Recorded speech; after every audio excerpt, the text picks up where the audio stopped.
Hey, and good afternoon, everybody. Scotty V here. I've been a little hiatus lately. Finally back to work, trying to get back in the habit of things, a little sore, a little beat up, stiff, and just happy I haven't run into too many problems when it comes to getting back into the hang of things. I got a few things that I actually want to go over today, and some of it might be relevant to you, some of it may not be relevant, but at the end of the day, it's going to affect every last one of us in some way, shape, or form. Also, if you're here in the Midwest, you're probably experiencing the weather in the teens to the mid 20s with the crazy 50-mile-an-hour winds that we are having right now. So, anyone that's out there in any part of the country, please be safe, bundle up, don't take any chances. We don't need frostbite, frost nips, slips, trips, or falls. Work safely at all times because we are the most valuable resource. Nothing gets done without us, and I want you all to remember that. The first thing I want to cover is something that Sean Hannity said when they were going over the government efficiency department that's supposedly going to be headed by Elon Musk. Every last one of us as American citizens should want an efficient government that believes in financial responsibility at all times, because financial responsibility means less tax burden for the people. The one thing that I don't agree with Sean Hannity, and I don't know if he's doing this for shock value, to draw ratings. I don't know. But Mr. Hannity, if you're out there listening, the dismantling of the Postal Service and giving it to a private organization is not going to help anything.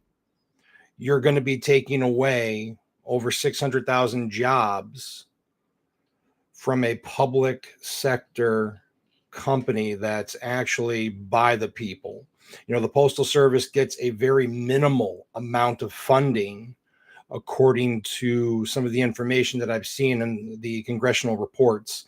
I believe it was in 2023, the Biden only asked for about $300 million to help offset the costs of reduced fee mail service for certain islands and things like that. But the cost was minimal. But once again, that's just that. Getting rid of the Postal Service, you're going to hurt good people like me and everyone else that's out there delivering mail, delivering parcels, and keeping this country moving. And that includes the millions of American seniors that depend on the mail service to get their medications all the time. Mr. Hannity, I think that you should go ahead and do some deeper research into the Postal Service, as well as the men and women that keep the organization going. If you want to talk about eliminating waste, then we should go ahead and look into how the Postal Service's management runs the organization, as well as the millions upon hundreds of millions of dollars that are wasted into pilot programs that create inefficiencies. How about you do your next special on something like that, rather than attacking the hardworking men and women that are moving the mail from coast to coast and in Puerto Rico? Do that.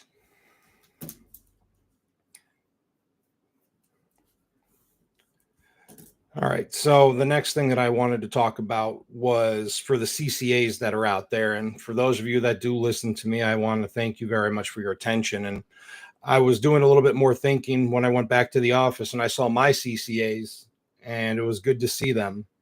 Two of the smartest guys I've ever met. One of them is essentially just waiting to pass. He's just waiting to take his test to become a physical therapist. And then the other one's a med student that got burnt out. And it got me thinking, CCAs under this tentative agreement, new CCAs, they still don't have access to the grievance procedure. New CCAs are still not properly represented by the NALC until they pass probation, which means the systemic and ritualistic abuse will continue for any new CCA that walks through the doors. Oh, even though we're going to have this schedule set up and they're only going to be able to do X amount. How many people out there actually have a supervisor that will do the right thing and follow the contract? Let's see a show of hands out there. My supervisor's okay right now, but it took years to get her to that point, and she's getting ready to leave. So we're going to be stuck with some other schmuck that's going to want to cause problems. But hey, all five of us are ready. We have our grievance. We have our 8190s. We have our notebooks. We have our laptops and printers ready. We're ready to freaking get some overtime if they want to be stupid. We'll take that ass to task. But yeah, CCAs, you're underrepresented yet again. And plus, you're also worth more than $1. And then that one, it takes me into this. I was listening to one of the episodes I'm a little behind on from Ada Arbitration, and Corey was saying that Renfroe had started to backtrack, saying that, oh, this contract is going to be, historic. And now he's trying to say that he never said that. So here we go with some more compulsive lying. Renfroe, you need to step down and resign for the benefit of everybody that is in this union. Your presence as the head of the National Association of Letter Carriers is doing more harm to us with every moment that you sit in that office in Washington, D.C. Your narcissism is second to none. And Paul Barner, you still refuse to make a statement on what your role is in all this. And I've asked you many a time. I've called your phone. I've called you too on the phone, Renfroe. That's right. Scott Vanna, branch 4016 here in Region 3, Illinois. None of you have the courage or the fortitude or even the decency to return my phone call, a dues paying member, because people like you think you're too fucking good to talk to somebody like me. But I have a news flash for you, Jack, for both of you knuckleheads.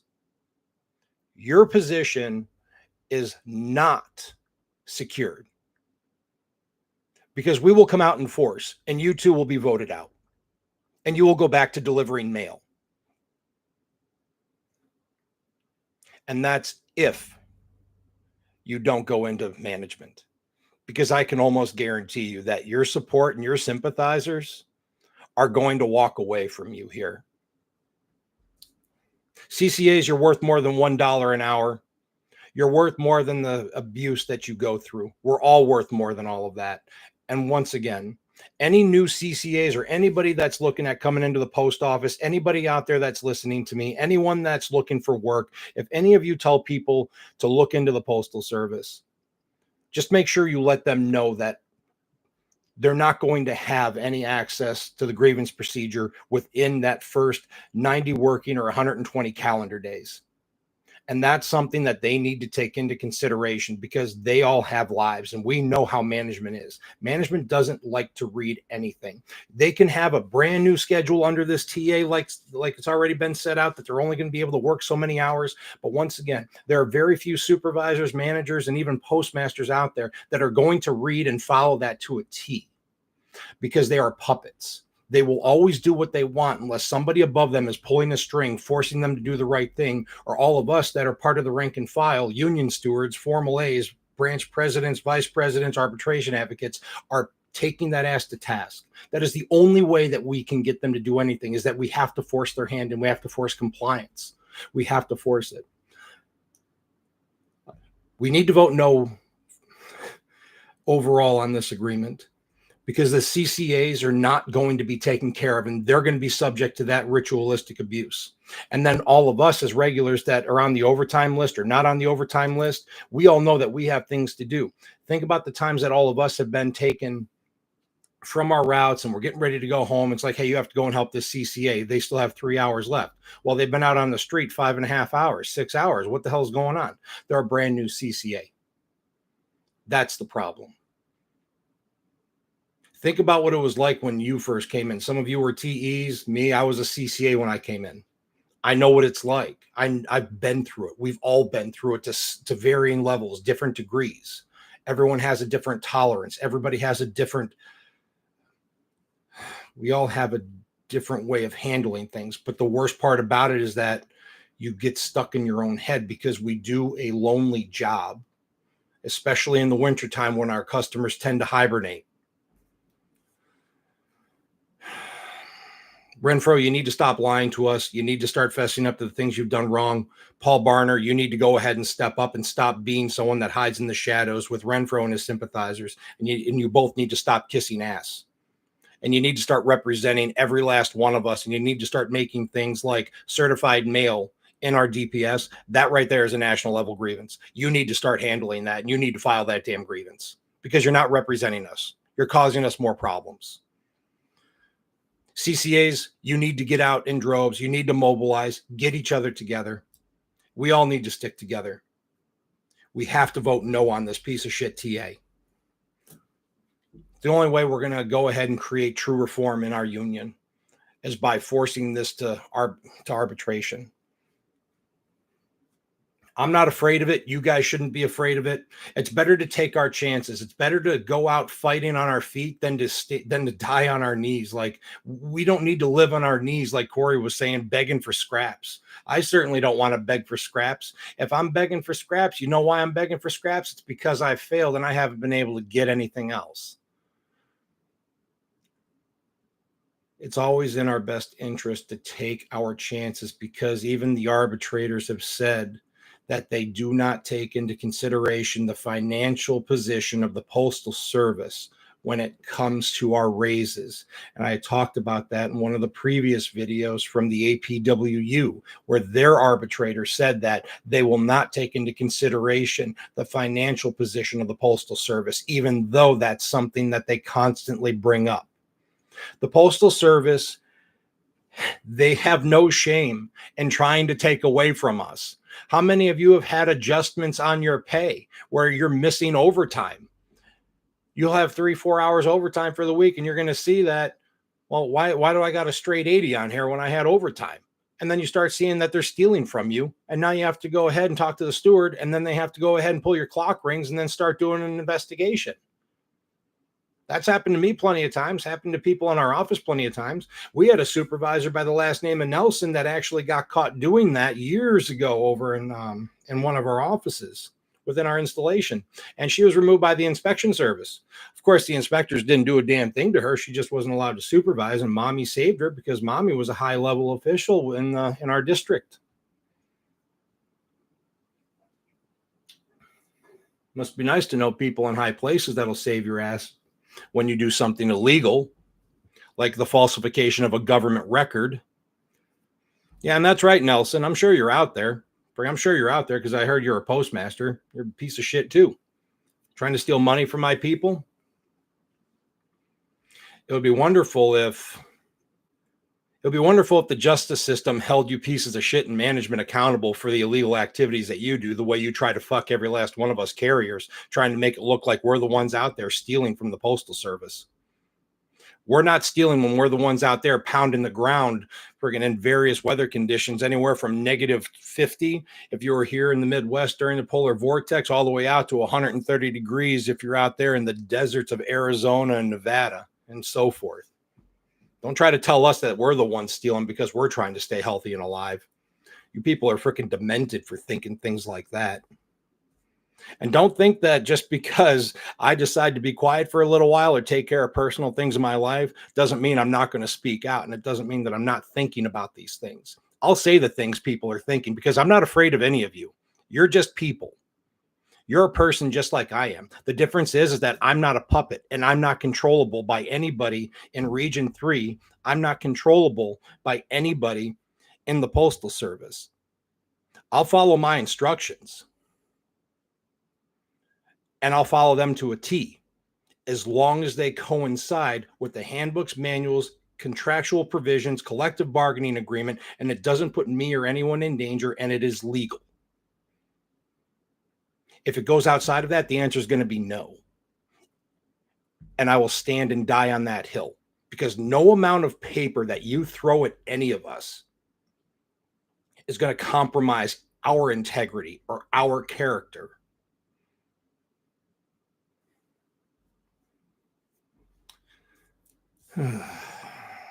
Jesus, it drives me crazy the way some of these people are.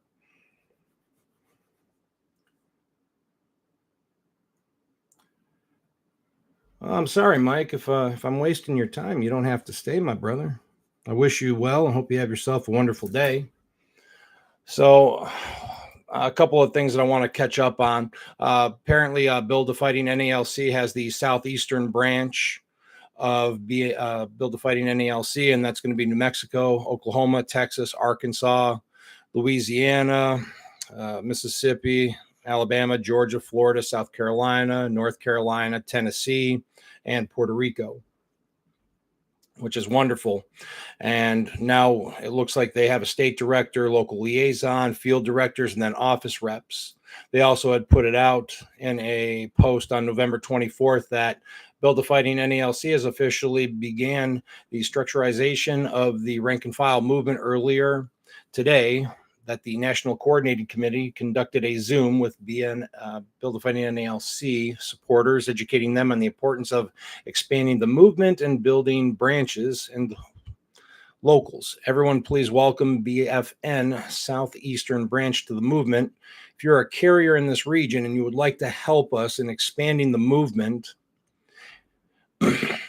in the area of the country, please sign up on the branch website through the link or share it with others through the QR code provided, which is wonderful. Yeah, sorry about that, bro. Enjoy your 10-minute break, man. Friggin' don't forget to stretch out. But anyway, that's actually really nice that we're starting to see Build the Fighting NALC, structure even more so. I hope all of you are starting to believe in what they're trying to do along with the concerned letter carriers, because it truly is for the benefit of all of us. Yes, it is leading into the 2026 election where real change is going to happen.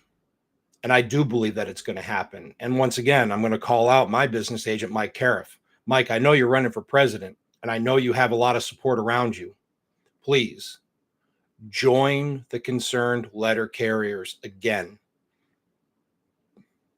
Your support with the collective fight, like you always have been supporting them from the beginning, even though you broke off and did your own thing. I really want to see you join with them, because I believe that a lot more good will be done with you being part of the collective. That's just me. I really want to see it. No, I have not gotten a ballot. Yes, the majority of our office, one and only, they are voting no. And you've been seeing that in a lot of different branches across the country. Yeah, I haven't gotten a ballot either. I had also heard, Morris, I had heard that there was a rumor going around. I can't confirm this or deny it, so please take this as nothing more than hearsay, that Renfroe was getting a lot of heat about the tentative agreement, especially during the Zoom calls, conference calls, and then the rap sessions, that there may have been a delay.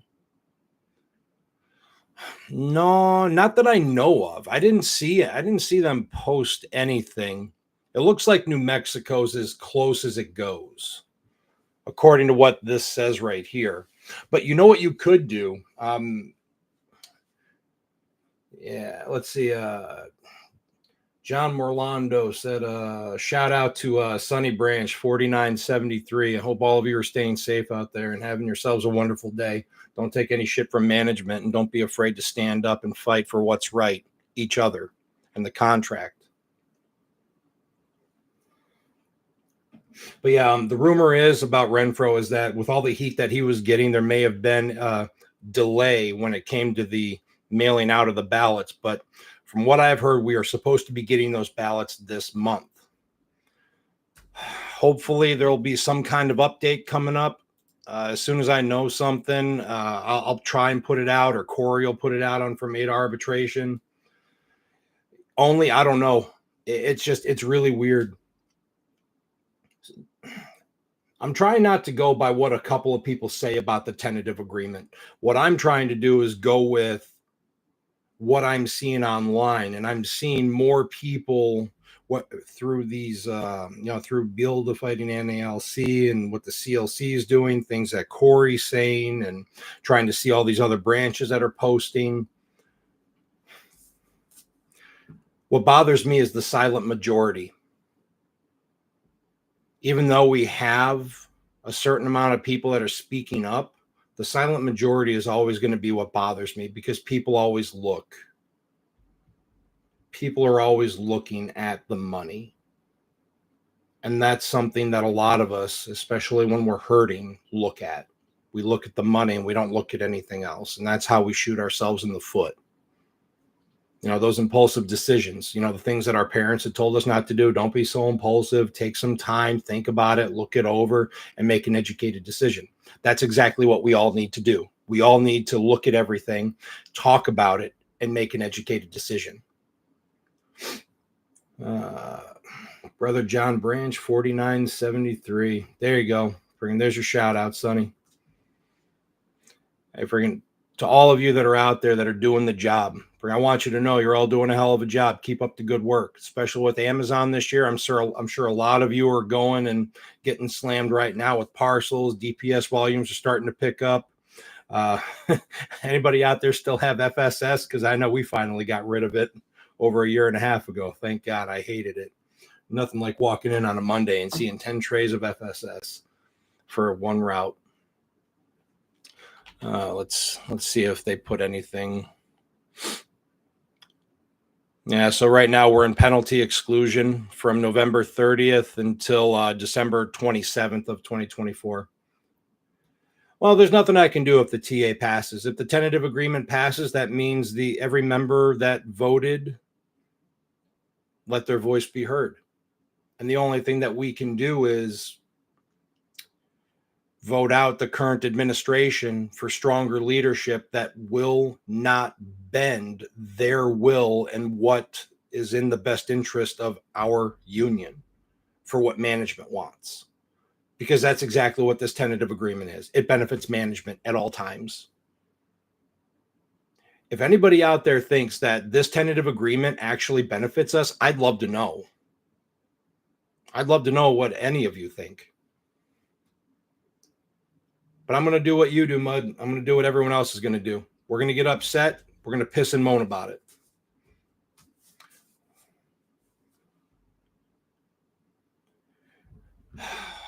Something that I like.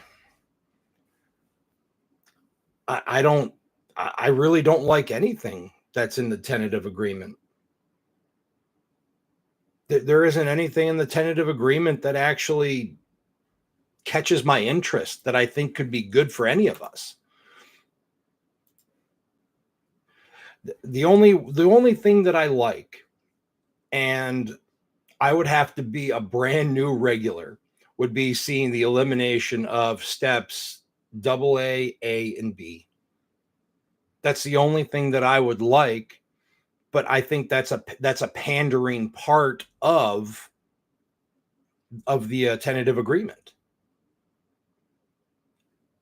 I think that may have been done intentionally because we have a lot of new regulars because of a lot of the retirees that have happened.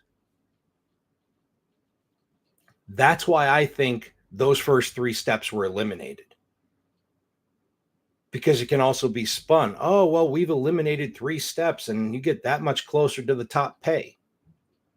Yeah, but the rest of us were disproportionately affected by that because we're not getting raises that are equal to 3 steps that are being skipped at the bottom of the scale. That should be something that's done across the entire board for all of us, even if you're at the top.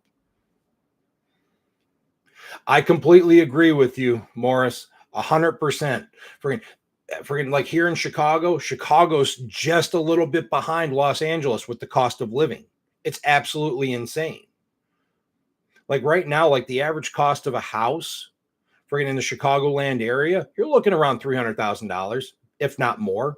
Because I had heard that there are freaking houses in LA that are just basic 1.5, 3 ones that are going for 700,000, which is absolutely insane. I agree. It is done by design. Freaking people are more likely to vote if it's like, oh, you get an extra $1,000, you get an extra this, you get an extra that.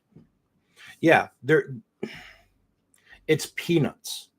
We do not need peanuts in our pockets, everyone. We needed that extra $10 an hour to keep up with inflation. That's what we needed. And there are, like I said, there are a bunch of other people out there that have actually done calculations, and I haven't kept up with it. The one thing I want to read next is that the concerned letter carriers released a financial report November 24th, and they are a 501c3 nonprofit organization, which means that your donation to CLC is tax deductible under the Internal Revenue Code, Section 170. Right now, their total taken in is $36,841.69. The donations will be used to fulfill the CLC purpose of helping establish and maintain strong, capable, and dedicated leadership within the CLC. The goal is to encourage the support leadership where integrity and total commitment to the membership is the number one priority. With that said, that's why the CLC has chose to support Brother James Henry and his slate for 2026. The donations you make will help CLC promote and publicize the candidates who have proven themselves to be leaders with the qualities the CLC believes are important so that all members benefit. Our goal is to reach $400,000 in donations. The NALC has 296,558 members based on an LM2 report filed by NALC headquarters in June of 2024. In order to do one first-class campaign mailing, the postage alone using 73 cents for the mailing to the 296,000 plus members would cost over $216,487. And that does not include supplies, the labor of a union printer, and what NALC headquarters would charge for labels to do the mailing. CLC knows that there are other ways to get their message across, but guess what? They all cost money too. If anyone is interested in making a donation to CLC, you can mail it to CLC, care of Ricardo Guzman, P.O. Box 262279 in San Diego, California, 92186-2279.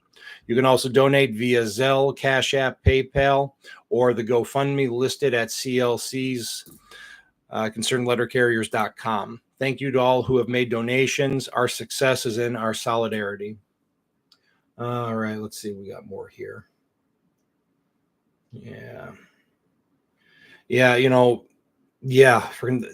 funny, being in real estate myself, I had my first seller, and I'm also handling a transaction of my own. I'm buying a property as a buyer, and it's something else because rents really are nuts. It depends where you're looking at buying. It depends where you're trying to go, but you're right. It is insane. 2-bedroom apartments for $2,500. That's insane. Like, I don't even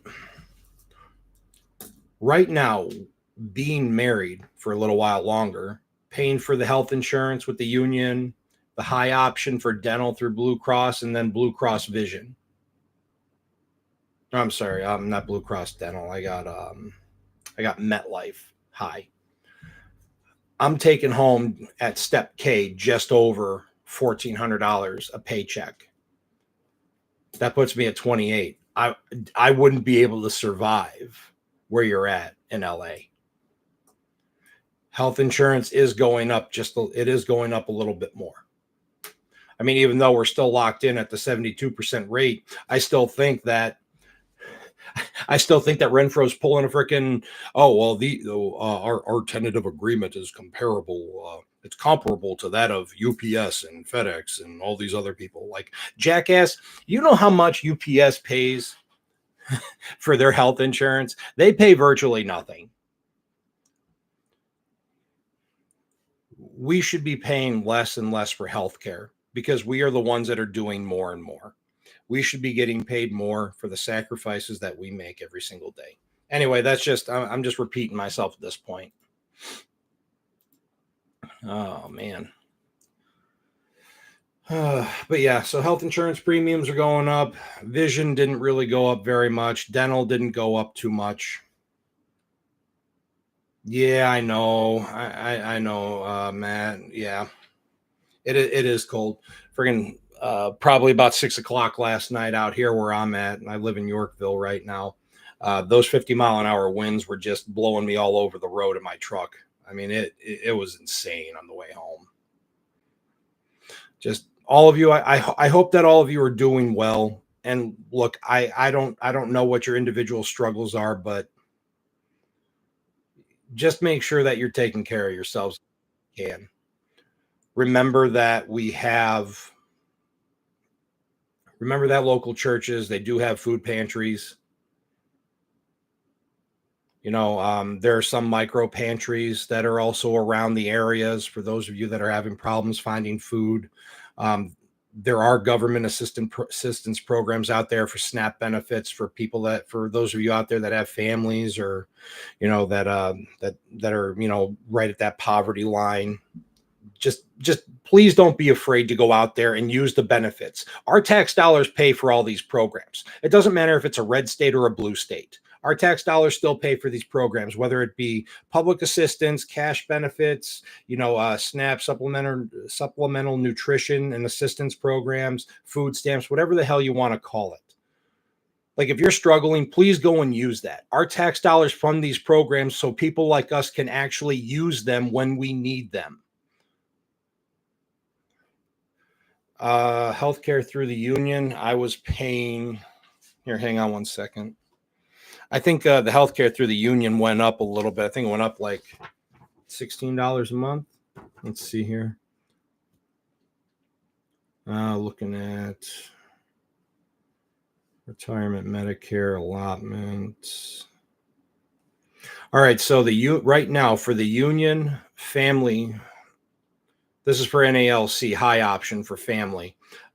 Per pay period, it was right now it's $221.79, and it's going to be going up just a little bit for 2025.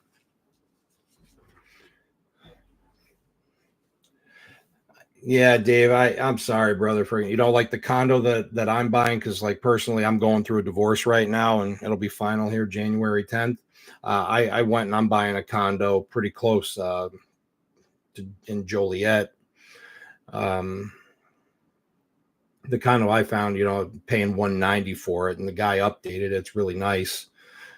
Has a couple of problems. The electrical panel isn't properly grounded, so unfortunately, I did have my attorney tell the seller that they got to go ahead and get that taken care of, because if that electrical panel is not properly grounded and up to code, guess what? I'm going to kill the deal and I'll walk away. I'll find something else. I'm not going to play games for something that can catch fire, especially when without that box you lose power, access to heat. I mean, come on, electrical panel, it runs everything. Anyway, but yeah, freaking 300,000, you can't even get a 1-bedroom condo. That stuff's insane. I'm not educated when it comes to this next part, so please don't judge me very harshly, everyone. When I was in the military, there were specific cost of living adjustments that were added to your base pay for basic allowance to housing if you were married and lived off post. It was based off of the cost of living in that area. And then your BAS, basic allowance for sustenance, that was also adjusted based on the cost of food in the area. Something like that, I truly believe, is necessary for the higher cost of living areas like Minneapolis, Seattle, Los Angeles, San Francisco, Chicago, Dallas, New York, like those major American cities, Indianapolis, those major cities. It does cost more to live there. And I really do think that trying to get something like that, where there's some kind of adjustment for inflation, like a real adjustment for inflation, I think that might actually be necessary to ensure that people are able to sustain, a modest middle class life. After all, this country doesn't run without the middle class. If you eliminate the middle class, you eliminate the working class. And without the working class, there are no corporations. But I'm also humble. Without corporations and businesses, we're symbiotic. We need each other. But an established company needs hardworking employees. And that's where our advantage is. And that goes back to solidarity, because the Postal Service knows they need us. Post office doesn't have money, but they have 11 billion in bonds. The Postal Service has money. They spend more than they take in. That is, Corey was talking about that in what was it, episode 198. I was actually just listening to that a little while ago. That's one of the reasons why, they want to go ahead and get into the book. If they get into the book of the Postal Service and see what their finances are like, we can see where that money's going. It would be nice, because if we can see where the money is going, then we can also expose financial negligence. We can expose mismanagement. The Postal Service doesn't want it getting out that they're not trustworthy from an internal standpoint. The Postal Service is a trustworthy organization because city letter carriers, rural carriers, clerks, mail handlers, those of us that are in craft that are doing the job, we are the ones that get it done. We are the reason that the Postal Service is trustworthy. You think management's the reason the Postal Service is trustworthy? DeJoy couldn't even answer a fucking question when he was getting grilled on that panel, talking about the inefficiencies with the S&DCs. He couldn't. He was just a stuttering mess. And by the way, I'm not stupid and naive to the fact that the Postal Service does need to change to keep up with modern times. But you don't put something on paper and say it looks good and then do a full implementation. You see Christopher Jackson inside the postal record talking about pilot programs that they're doing with everything. Remember when we got rid of the old scanners that you used to have to pair with the AT&T flip phones? Remember when they were doing test cycles in other parts of the country with those giant brick scanners that we had that were like that kind of doubled as a club just in case you couldn't get to your mace? Guess what? We had updates. That was a pilot program that actually worked. Those scanners, they actually worked a hell of a lot better than the ones that we have now. Heck, freaking the scanner that I used yesterday, it was 20 degrees outside and I wasn't even touching the damn thing, and it's just going I mean, and it was like it was possessed. It was almost like I needed a priest to perform an exorcism. Sorry, man. That's stupid. Anyway, that's about all I have. That's about all I have right now. For all of you that are out there, if there's anything that I can do for any of you, stick together. If you're struggling to put food on your table, don't be afraid to ask for help. Whether you get it from yourselves, family, friends, your coworkers, the food pantry, or going to the state-run office and getting food stamps, whatever it might be. It's not about pride. It's about surviving.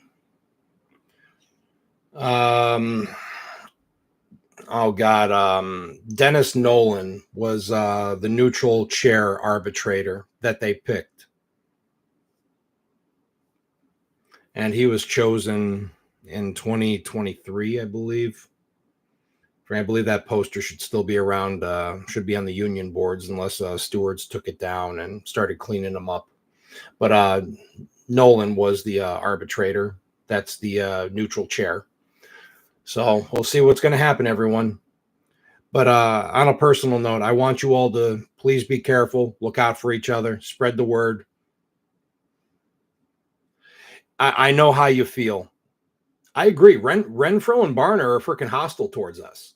They're going to do whatever they can do to try and get the people that they have in their pocket to try and get this bullshit passed.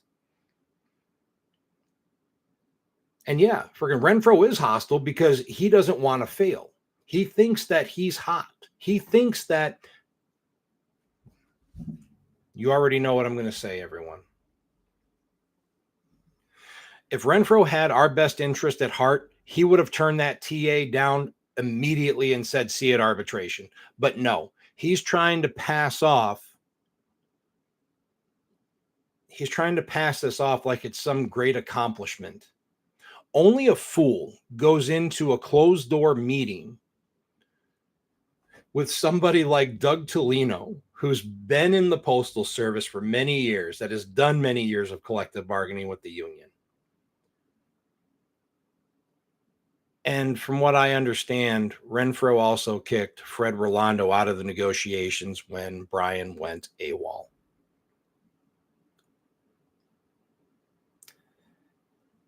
Renfroe wears his failures like a badge of honor. I want all of you to remember that when you get your ballots. Before any of you even consider voting yes just to make this go away and get your minuscule raise, that's not even going to keep up with inflation. That's not even going to be enough to fill your gas tank. Because inflation has already eaten your raise. Oh, well, our pay is going to go up 15% or 20% over the life of the contract. Yeah, guess what? Your step increases. Don't be stupid. Don't be fooled. Don't let this fucking guy pull the mirror in front of your face. Don't let him just pop smoke and try and lead you down a path of deceit and deception, because that's exactly what all this is. Take care of yourselves.